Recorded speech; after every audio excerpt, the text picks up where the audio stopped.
6 বছরের মাত্র 6 বছরের শিশু, আমার ডান হাতে ছিল ছেলেটা। এই বুলেট থেকে আমি বাঁচার জন্য আমি দৌড় দিয়েছি, বাট বুলেটের সামনেই গিয়ে পড়ছি। আমি আজকে মনে মনে এটাই ভাবছিলাম, যদি আমি এখানে কথা বলার সুযোগ পেতাম আমি এই কথাগুলোই বলতাম যে এখনো পর্যন্ত 4 মাস হয়ে গেল। আপনি খেয়াল করে দেখবেন, যখন শেখ হাসিনা ট্রাইব্যুনালে যতগুলো মানুষকে মানে ফাঁসি দিয়েছে, খুবই দ্রুত এই কাজগুলো করছে, কিন্তু আমরা 4 মাস হয়ে গেল এখন পর্যন্ত খেয়াল করে দেখেন এখন পর্যন্ত কাউকে অ্যারেস্টই করে না। আপনি খেয়াল করে দেখেন, আপনি এই ঢাকাতে যতগুলো জায়গাতে আপনার ম্যাসাকার হয়েছে তার মধ্যে সবচেয়ে বেশি উত্তরা এবং যাত্রাবাড়ি। আপনি খেয়াল করে দেখেন যাত্রাবাড়িরও কোনো এই ওসি থেকে ধরে ডিসি থেকে ধরে কাউকে অ্যারেস্ট করেনি। উত্তরা তো সেম, ডিসি এসি এবং তদন্ত ইয়েতে যারা আছে কাউকে অ্যারেস্ট করে না। কিন্তু এটা কেন 4 মাস হয়ে গেল এখন পর্যন্ত তারা অ্যারেস্ট হলো না কেন? আগে তো আপনি অ্যারেস্ট করবেন, তারপর আপনি তদন্ত করেন, তারপর আপনার যাকে খালাস দিবেন। কিন্তু কই, আমরা কাউকে অ্যারেস্ট করতে দেখছি না। এখন এইখানে আসলে আমাদেরকে আসলে কি কোনো ধূম্রজালের মধ্যে ফেলছে নাকি বুঝতে পারছি না।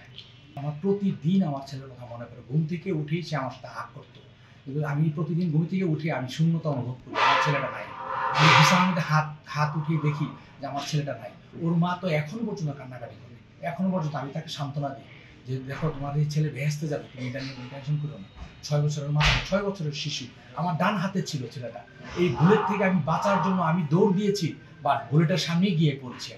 আমার ছেলেটা আমার হাতে গুলি বিদ্ধ হলো, 1.5 ঘন্টা রক্তক্ষরণের পর আমার ছেলেটা মারা গেল। কি ঘটনা ঘটেছে একটু আমাদের সাথে একটু শেয়ার করেন ঘটনাটা। আমি শেয়ার করতে চাই এইভাবে যে ওই দিন আসলে একটা ছিল, বিজয় মিছিল ছিল এবং লং মার্চ ছিল। আমরা লং মার্চের উসিলায় সমস্ত পরিবারের সবাইকে নিয়ে, আমার আপন ছোট 2 ভাই, তাদের ওয়াইফ, আমার বাচ্চারা, আমার ভাতিজি, আমার মেয়ে, আমার ছেলে, সবাইকে নিয়ে আমরা বের হয়েছিলাম। কিন্তু আমরা যখন উত্তরা আপনার জসিমউদ্দিনের স্কলাস্টিকের ঠিক উল্টো দিকে আমরা অবস্থান করছিলাম এবং সবাই খুব আনন্দ করছিলাম, হঠাৎ করে দেখি ব্রিজের উপর থেকে পূর্ব থানার থেকে কিছু পুলিশ তারা উপরের দিকে ফায়ার করতে করতে আসতেছিল। এলোপাতারি ফায়ার করতেছিল এবং সাউন্ড গ্রেনেড করতেছিল। আমরা ভয়ে নিচে নেমে দৌড়িয়ে আমরা পালানোর চেষ্টা করতেছিলাম, বাসা দিয়ে যাচ্ছিলাম।